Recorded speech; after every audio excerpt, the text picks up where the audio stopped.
What's up, guys? So today I'm just going to be talking about daily bias and then just a higher time frame narrative and then kind of like what I do going into market open and just draws and liquidity. So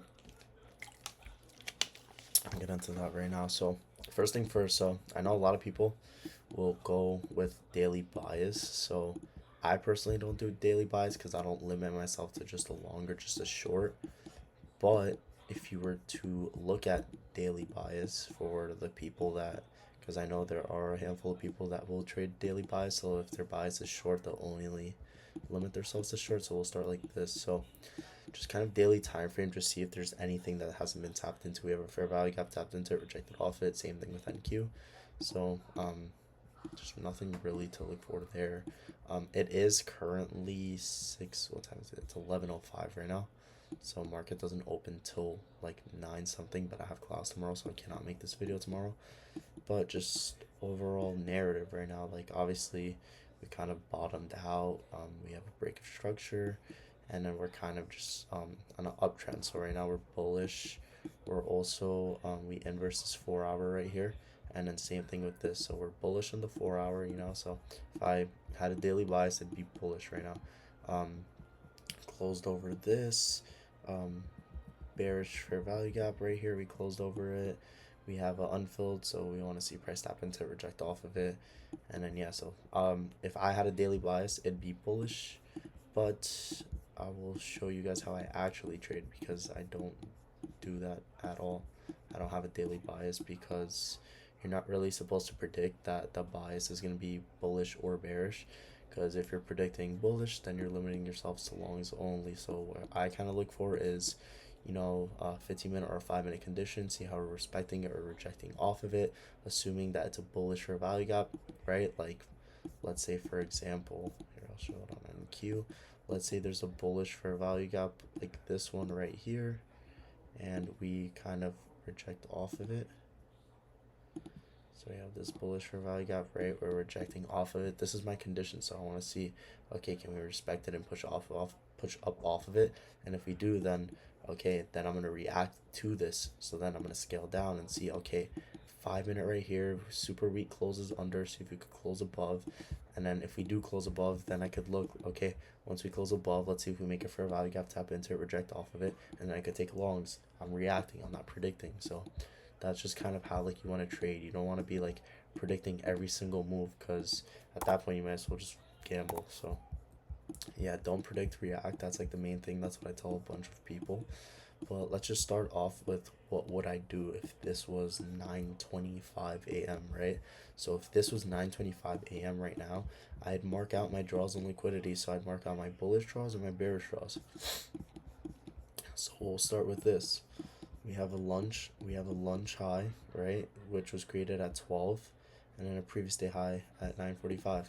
So what I'm going to do is I'm going to find that high that was at 12, which is this right here, and I'm going to mark it yellow because that ICT indicator, it's just lunch is yellow, so I already have it implanted kind of in my head.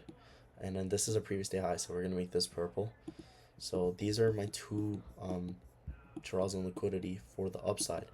Now you kind of want to see, okay, what could I target on the downside, right? So we have a 1 hour that has been untapped, so we have not tapped into this. So price could definitely go here and just tap into it and reject off of it. And then also, if you look at this, from this move up, equilibrium's around here, so price is definitely going to want to rebalance before going up also. So that's how I'd go about my draws and liquidity. These are my bullish ones. So same thing with that. We want to do the same thing on ES. So let's see, 12, 11:45, same thing, 9:45. So these draws on liquidity are all around the same time. 9:45. So this is going to be a previous day high. Just lock it, and then we have 12, so this is going to be lunch previous highs. So reasoning behind why I mark it on both is because let's say I am trying to target previous day highs, which is this purple line. And let's say ES is already trading right here. If ES is going to take that draw on liquidity, I never really pay attention too much to SMTs.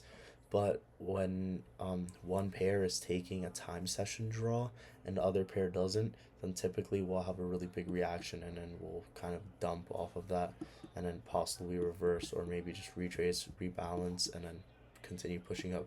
But still, it's a position you don't want to be in. So if NQ is kind of lagging and ES is trading like right here and NQ is right here, like just super far from this draw, I'll watch ES, and once ES takes the draw that I want on NQ, then I'll close it out early. But overall, this kind of just shows like I showed you daily bias. I personally don't use daily bias because I'm just kind of seeing what draws and liquidity I have, and I'm kind of reacting off of that. So yeah, so obviously we're supporting this 15 minute. If we were to close above, then I could target this.